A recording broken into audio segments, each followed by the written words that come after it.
spiritual struggle that takes place, okay? This enmity between our physical beings, you and the woman, is that physical spiritual struggle, okay? It takes place because the fruit of the tree of the knowledge of good and evil has been eaten.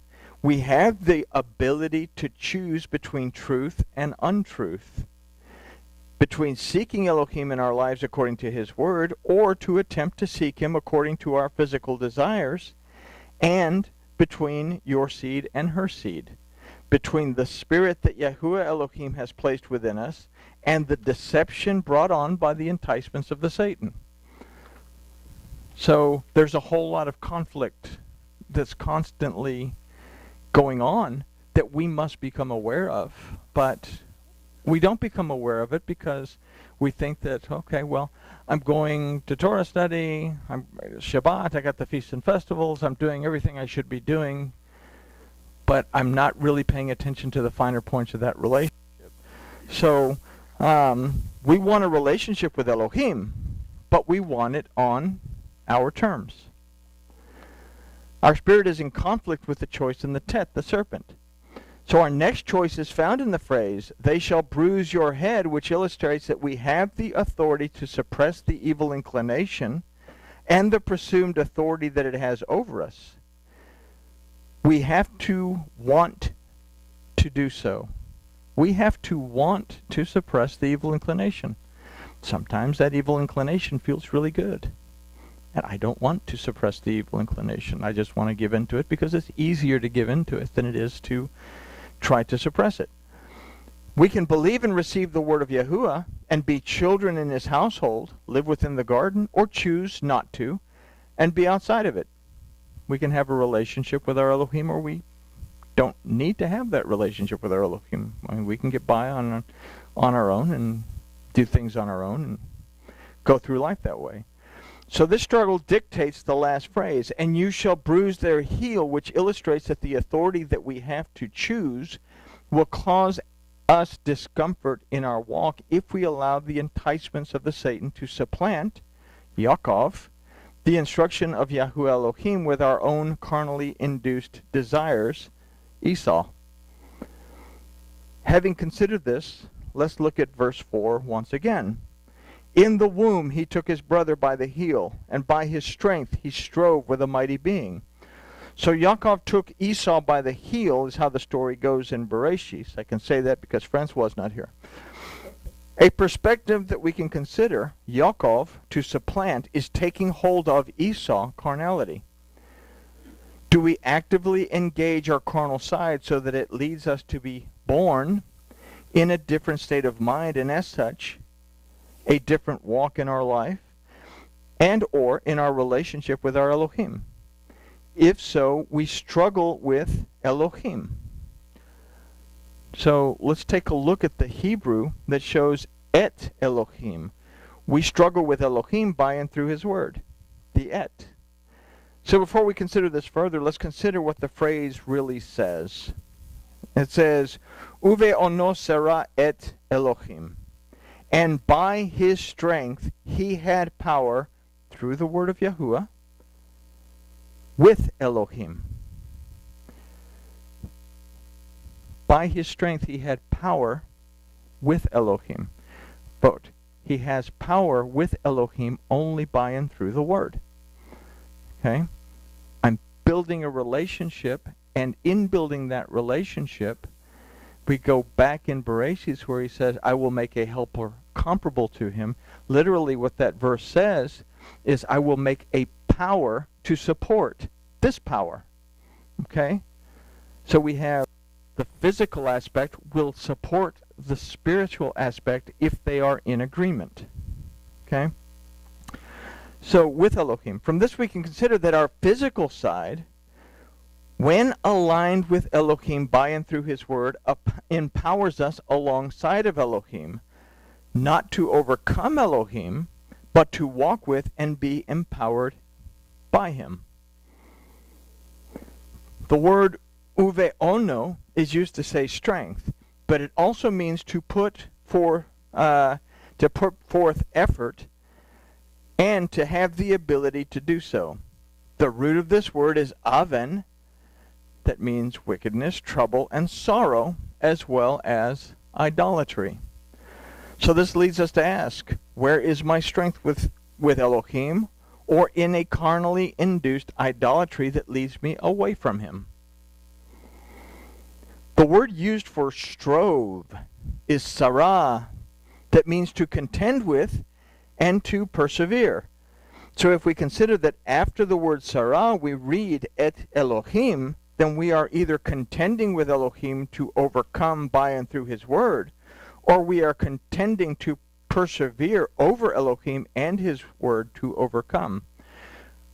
We can either seek to persevere with Elohim by and through his word, or we can battle against Elohim and his word so that we can overcome Elohim and be Elohim for ourselves. Okay? Either we choose to walk according to the word of Yahuwah, our Elohim, or walk alongside of him. We choose to struggle against it and walk alone, or we choose to struggle against it and walk alone. Either way, we have the authority to choose, and the choice is ours to make. We cannot say, I agree with this part of the word, but I don't agree with another part of it. And this is the message that Hoshea was presenting to Judah, so that it would not make the same mistake that Israel made. Judah's got all the stuff in line, they got all the stuff in place, but only to a certain extent. They're doing a portion of the word, not the entirety of the word. Israel tried to simulate what the word said in a totally different fashion, and the result was that they totally and completely separated themselves from a relationship with Elohim. If Judah made the right choice, if we make the right choice, we enter into the requirement of recognizing who our Elohim is, as found in verses 5, 6, and 7. It says, So he strove with a messenger and prevailed. He wept and made supplication to him at Bethel. He would find him, and there he would speak with us. So once we overcome our conflict of interest and make teshuvah to redirect ourselves towards our Elohim. Let's try that again. Once we overcome our conflict of interest and make teshuvah to redirect ourselves towards our Elohim, we begin to enter into his house. Now, let's consider a correlation between this verse and Yahushua. It was through Bethel, the house of Elohim, that this was made possible. Yahushua was Bethel. He was the house of Elohim. He was the physical vessel that housed the pure spirit of Yahuwah and the fullness of the truth and the favor of Yahuwah within it. And he was the covenant marker that would restore us back to Yahuwah as our Elohim. It was Yahushua that would restore the line of communication between the Adam and Elohim. So we must be aware of this, and we must be aware that in believing and receiving the word of Yahuwah, we have the authority, the power, to enter into the house of Elohim as his children. It says, gave them the authority to become the children of Elohim. Benim HaElohim. But Benim, again, comes from that root bana, that means to restore and to establish. That through our believing and receiving the word, we have the authority granted to us to become restored and established in our relationship with our Elohim. This was made possible through what Yahushua accomplished at the Tav. So, and that's Yohanan 12:13, or 1:12-13 that we read earlier. But doing this requires that we recognize what's spoken in verse 6. But Yahuwah, the Elohe of armies, Yahuwah is his name. This verse should actually say, Yahuwah is his remembrance. The word zikaru means to remember and to keep in memory. It comes from a similar root, zakar, that means to recall to mind, to be thought of, and to write down. So we are to remember that Yahuwah is our Elohim, be conscious of his presence, and mark or write his word into our memory. This is something that the northern kingdom was losing sight of, and something that we will lose sight of if we allow our Elohim to become a side project instead of a constant reminder that he really does exist and is always present in our lives. One of the reasons we drive that question into the ground. Do you believe that Yahuwah Elohim exists? It's a very simple question, but it's a very potent question. If I ask myself that, I get to thinking of the huge ramifications of the fact that the creator of the universe, beyond the universe, is present with me at every moment, every second of my life. Okay? So let's consider verse 7. Therefore turn to your Elohim, shamar, treasure, guard, preserve, mercy and justice, and wait for Elohecha continually. So if we recognize that Yahuwah Elohim is where we find our true strength, then according to this verse, we must turn to our Elohim.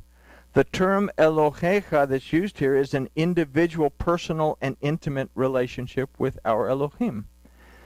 When he said, Anochi Yahuwah Elohecha, I am Yahuwah your Elohim, he's saying, I am your Elohim, I'm here, one-on-one relationship.